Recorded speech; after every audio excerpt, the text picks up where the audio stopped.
Hello everyone, स्वागत है आप सभी का हमारी अपने English channel English with Akhilesh में, जिसमें कि हम इंग्लिश सीखेंगे बिल्कुल बिगिनर लेवल से। मतलब जिसको ग्रामर की ABCD भी नहीं आती है वो भी शुरुआत से यहाँ पे ग्रामर सीख सकता है, इंग्लिश सीख सकता है। तो आज का वीडियो लेक्चर है कि हम किस तरह से दिए गए सेंटेंस को नेगेटिव या इंटरोगेटिव बनाते हैं। और मुख्य रूप से ये वीडियो लेक्चर अभी अपकमिंग जो 10वीं और 12वीं की बोर्ड एग्जाम्स आ रहे हैं उनको लेकर बना रहा हूं मैं।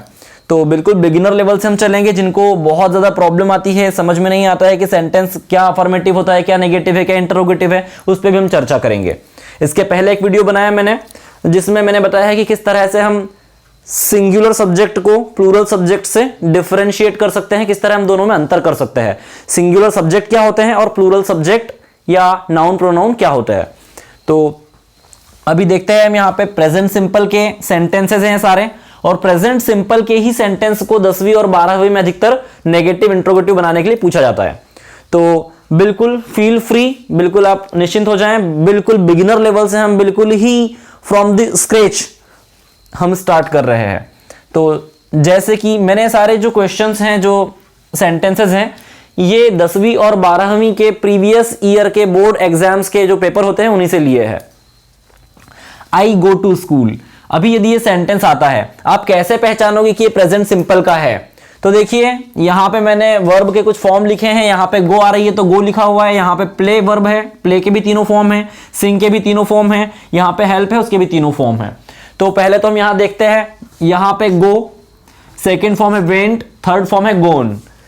यहां पे है play, played, played, first form, second form, third form. आप देख पा रहे हैं कि सेकंड और थर्ड फॉर्म में ईडी लगा हुआ है, लेकिन फर्स्ट फॉर्म हम आसानी से पहचान सकते हैं, सिर्फ प्ले लिखा हुआ है। यहां सिंग लिखा हुआ है, यहां सैंग और वहां संग लिखा हुआ है, तो आप समझ सकते हैं जो सिंग है वो फर्स्ट फॉर्म है। यहां हेल्प लिखा है, यहां हेल्प्ड और helped, second form, third form. तो यदि ये वाली फॉर्म्स आती हैं तो हम समझ जाएंगे कि ये फॉर्म है, मतलब प्रेजेंट सिंपल का ही वाक्य है। अभी इसको नेगेटिव बनाने के लिए यदि बोला जाता है, यहां यदि आता है कि चेंज इनटू नेगेटिव, तो हम कैसे करेंगे? सबसे पहले हम देखेंगे सेंटेंस को। यहां पे हमने गो देखा, हम समझ गए सेंटेंस जो वाक्य है प्रेजेंट सिंपल का है या प्रेजेंट इंडेफिनिट का है। अब हमें जब नेगेटिव बनाना होता है तो हमको हेल्पिंग वर्ब की जरूरत होती है। हेल्पिंग वर्ब लगाने के बाद ही हम किसी सेंटेंस को नेगेटिव या इंटरोगेटिव बना सकते हैं। तो हेल्पिंग वर्ब वहां पे लिखी हुई है डू और डज, उस कॉर्नर में। तो जब हम देखेंगे कि हमारा जो सेंटेंस का सब्जेक्ट है वो है आई के साथ हमेशा डू ही आता है। और यदि सेंटेंस का सब्जेक्ट प्लूरल है, जैसे कि दे या फिर वी या फिर जेनी एंड जय, प्लूरल की दशा में भी हम डू ही हेल्पिंग वर्ब को यूज करते हैं। तो देखते हैं, हम सबसे पहले नेगेटिव बनाएंगे इन चारों के, देन फिर इंटरोगेटिव बनाएंगे। तो नेगेटिव बनाने के लिए हम सबसे पहले सब्जेक्ट को लिखेंगे आई, फिर हम नेगेटिव बनाने के लिए नॉट का यूज करना चाहते हैं, लेकिन नॉट बिना हेल्पिंग वर्ब के नहीं लगा सकते, उसके पहले हेल्पिंग वर्ब की जरूरत है। हमने आई देखा, आई के साथ डू आता है, प्रत्येक केस में आई के साथ डू आएगा प्रेजेंट सिंपल में, तो हमने यहां पे डू लिख दिया। अब हम नॉट लगा सकते हैं, आई डू नॉट गो, ऐसा का ऐसा ही यहां पे आ जाएगा, I do not go to school. Is there any problem? कोई प्रॉब्लम नहीं है। आई थिंक आपको समझ में आ गया होगा।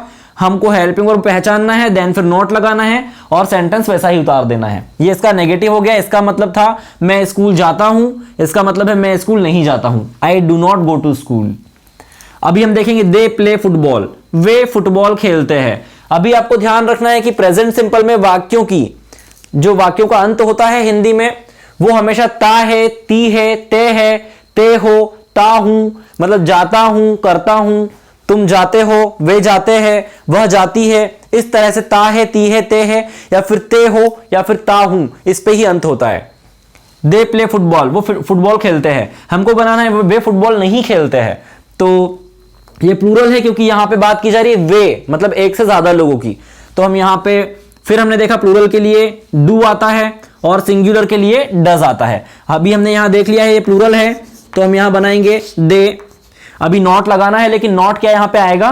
बिल्कुल नहीं आएगा। नॉट लगाने के लिए पहले हमें हेल्पिंग वर्ब लगानी होगी। तो दोस्तों हम यहां लगा देते हैं डू, दे डू।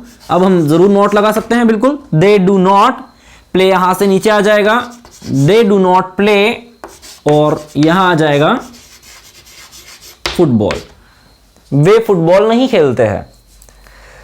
अभी यहां पे हम देखते हैं वी सिंग ए सॉन्ग, हम मतलब यदि मैं अपनी बात करूं अकेले की तो मैं बोलता, मैं मतलब मैं, लेकिन यहां बात की जा रही है हम की, तो हम में मेरे अलावा और भी बहुत सारे लोग आ गए हैं, तो इसीलिए प्लूरल है, और प्लूरल के लिए हमारे पास डू है, तो हम इसका नेगेटिव बनाएंगे वी, फिर लगाएंगे डू नॉट, और सिंग यहां से नीचे आ जाएगा सिंग ए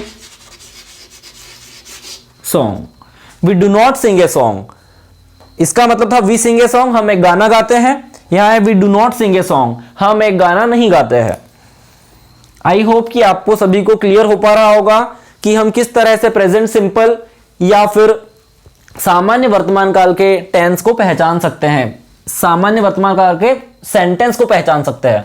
तो आप पहचान पा रहे हो फर्स्ट फॉर्म देख के, यहां भी फर्स्ट फॉर्म देख के, यहां भी सिंग फर्स्ट फॉर्म देख के, और यहां भी हेल्प फर्स्ट फॉर्म देख के आप प्रेजेंट सिंपल को पहचान पा रहे हो। और प्रेजेंट सिंपल की दो हेल्पिंग वर्ब है, डू और डस। प्लूरल में और आई में हम डू का यूज करते हैं। यहां जेनी एंड जय, ये दोनों एंड से जुड़े हुए हैं, मतलब जेनी और जय दोनों की बात की जा रही है। Jenny and Jay help each other, jenny और जय एक दूसरे की मदद करते हैं। आखिरी में ते हैं आ रहा है, ते हैं, तो ये भी प्लूरल है, और हम यहां पे उसी तरह यूज करेंगे जेनी एंड जय, फिर है हेल्पिंग वर्ब का नंबर, क्योंकि हमें यहां पे नेगेटिव बनाना है, नेगेटिव के लिए हेल्पिंग वर्ब की जरूरत है, हमने लगाया do not help each other, each other का मतलब होता है एक दूसरे की। जेनी एंड जय do not help each other. तो आप बहुत आसानी से समझ पा रहे हैं कि किस तरह हम इन सेंटेंसेस के नेगेटिव बनाते हैं। कुछ नहीं करना है, हमको सेंटेंस को पढ़ना है, समझना है किस टेंस के बारे में सेंटेंस है। जब हम एक बार कंफर्म हो जाएंगे फर्स्ट फॉर्म्स देख के कि प्रेजेंट सिंपल का सेंटेंस है, तब फिर हमें पता चलेगा कि डू और डज दो हेल्पिंग वर्ब हमारे पास हैं। इन दोनों में से कौन सी यूज करना है? यदि प्लूरल हो वाक्य का सब्जेक्ट या फिर आई हो तो डू यूज करना है। यदि वाक्य का सब्जेक्ट जो करता है वो सिंगुलर है तो हमको डज यूज करना है।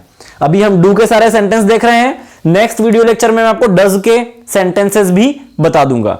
अभी हम इन सभी के नेगेटिव बनाए हमने, अब हम इन सभी सेंटेंसेस के इंटरोगेटिव बनाएंगे, प्रश्नवाचक। ये है आई गो टू स्कूल, मैं स्कूल जाता हूं। अभी हम इसका बना देंगे क्या मैं स्कूल जाता हूं। फिर दे प्ले फुटबॉल, वे फुटबॉल खेलते हैं। फिर हो जाए क्या वे फुटबॉल खेलते हैं। वी सिंग ए सॉन्ग, हमें गाना गाते हैं। अभी हम इसका बना देंगे क्या हम एक गाना गाते हैं। Jenny and Jay help each other, अभी इसका मतलब है जेनी और जय एक दूसरे की हेल्प करते हैं, मदद करते हैं। अभी हम इसका बनाने वाले हैं क्या जेनी एंड जय एक दूसरे की मदद करते हैं, इस तरह से। तो अभी मैं इन सारे सेंटेंसेस को मिटा दूंगा जो हमने निगेटिव बनाए थे, और इसकी जगह पे हम इनको इंट्रोगेटिव बना देंगे। नॉट हटा देंगे क्योंकि निगेटिव हमको नहीं बनाना है, आई को और डू को हटा देंगे, बाकी चीजों को वैसा लिखा रहने देंगे। यहां से दे, डू और नॉट, इन तीनों को हटा देंगे। यहां से वी डू नॉट, इन तीनों को हटा देंगे। और यहां से जेनी एंड जय डू नॉट को हटा देंगे। अभी हम देखते हैं कि किस तरह से हम इनके इंटरोगेटिव बना सकते हैं। जैसे ही हमने देखा कि ये सेंटेंस पूरा दिया हुआ है, प्रेजेंट सिंपल का सेंटेंस है, फर्स्ट फॉर्म लगी हुई है। प्रेजेंट सिंपल की पहचान ही है वाक्य में सब्जेक्ट के बाद वर्ब की फर्स्ट फॉर्म आती है। तो अभी जब इंटरोगेटिव बनाना होता है तो भी हेल्पिंग वर्ब की जरूरत पड़ती है, लेकिन उस हेल्पिंग वर्ब को हम सेंटेंस में सबसे आगे लगाते हैं। तो जैसे ही हमने देखा ये आई है, डू आना चाहिए, हमने डू को सबसे पहले लगा दिया। देन फिर हमने आई को लिख दिया, डू आई, और do I go to school. बस हमें और कुछ भी नहीं करना है, do I go to school. अभी देखिए हमने पहले क्या किया था, आई के बाद में डू नॉट लगाया था क्योंकि नेगेटिव बनाना था। अभी हमने डू आगे ले आए और पूरा सेंटेंस वैसा ही लिख दिया, do I go to school.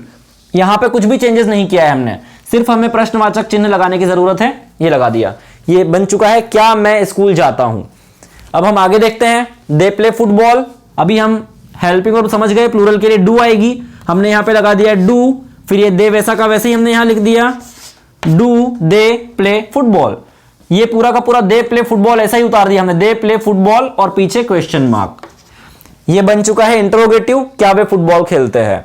अभी हमने यहां पे लिखा हुआ था वी सिंग ए सॉन्ग, हमें गाना गाते हैं। अभी हमें बोलना है क्या हमें गाना गाते हैं, तो वी है प्लूरल, इसके लिए डू आएगा, डू आ गया पूरा का पूरा वैसा ही। We sing a song, do we sing a song, do we sing a song, क्या हमें गाना गाते हैं।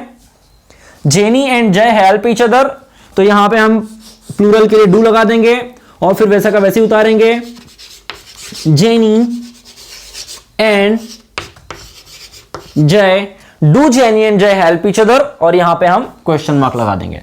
तो देखिए दोस्तों कितना इजीली हम समझ पाए कि हम यदि इंटरोगेटिव बनाना चाहते हैं किसी प्रेजेंट सिंपल के सेंटेंस का, तो बहुत आसानी से हम हेल्पिंग वर्ब को आगे लगा के और बना सकते हैं, पीछे क्वेश्चन मार्क, आगे हेल्पिंग वर्ब, बाकी पूरा वैसा का वैसा ही।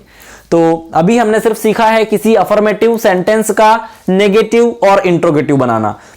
अब हम अगले वीडियो लेक्चर में सीखेंगे इससे आगे की चीजें। तो अभी वीडियो देखने के लिए थैंक यू सो मच, और यदि कोई डाउट हो आपको इस वीडियो लेक्चर से रिगार्डिंग इसको लेके, तो प्लीज आप कमेंट बॉक्स में मुझे बताएं। आप क्वेश्चन भी कर सकते हैं, मैं कोशिश करूंगा आपकी सारी कमेंट्स का जवाब दे सकूं। Thank you so much.